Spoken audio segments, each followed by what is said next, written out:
మరి ఎప్పుడు కాంగ్రెస్ మీద రేవంత్ రెడ్డి మీద పదే పదే విమర్శలు చేస్తూనే ఉంటారు.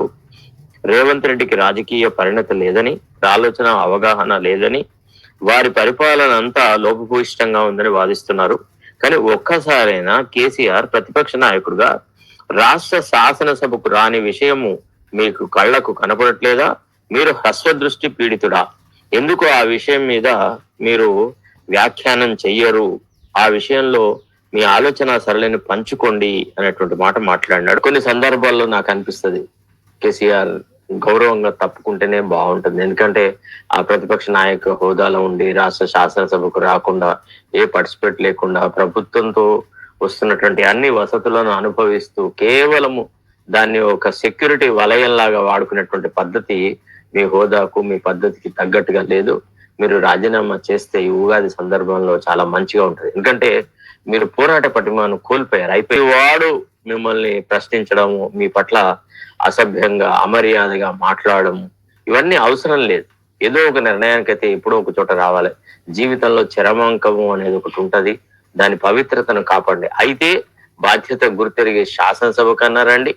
శాసనసభ కార్యకలాపాల్లో గతంలో ఎట్లయితే ప్రతిపక్ష నాయకులు పార్టిసిపేట్ అయినారు, ఈవెన్ ఎన్టీ రామారావు కూడా ప్రతిపక్ష నాయకుడిగా రాష్ట్ర శాసనసభలో కూర్చొని వ్యవహారాలు చేసే సందర్భాన్ని చూసిన సజీవ సాక్షి నేను.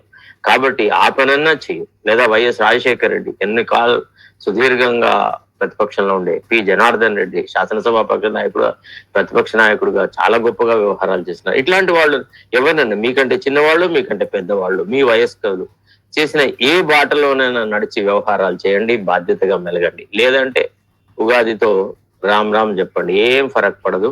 శాసనసభ పక్ష నేతగా మీరు ఎవరి పేరు చెప్తే వాళ్ళు ఎన్నికవుతారు. పార్టీ అధ్యక్ష స్థానం ఎట్లా కేటీఆర్కి ఇచ్చేసేయి. తర్వాత శాసనసభ పక్ష నేతగా మరి నీ కులపోళ్ళు తప్ప నీకు ఇతరులు నమ్మరు. లేదు నమ్మకం ఉంటే ఓ బీసీలకు ఇవ్వాలనుకుంటే, ఒక ఎస్సీలకు ఇవ్వాలనుకుంటే ఎవరికైనా ఇచ్చి, ఇప్పుడు ఇంతకు ముందు ఈటల రాజేందర్ని పెట్టి బీసీలను అందరినీ అట్రాక్ట్ చేసినావు కదా అయస్కాంతాలు లెక్క, అట్లాంటి వ్యవహారం అన్నా ఏదైనా ఒకటి చెయ్యి. చేసి మొత్తానికి హుందాగా తప్పుకో. లేదంటే బాధ్యతగా నీ బాధ్యతలు నిర్వహించు. ఏదో ఒకటి చెయ్యి. కానీ రాష్ట్ర శాసనసభలో ఆ వెలితి ప్రతిపక్ష నాయకుని స్థానం ఖాళీగా ఉండడం అనేది చాలా దుర్భరమైంది.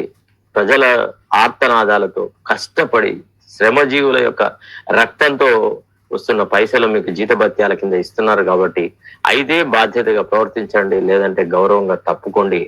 ఈ రకమైనటువంటి ఒక సలహా ఇవ్వాలనుకున్నాను.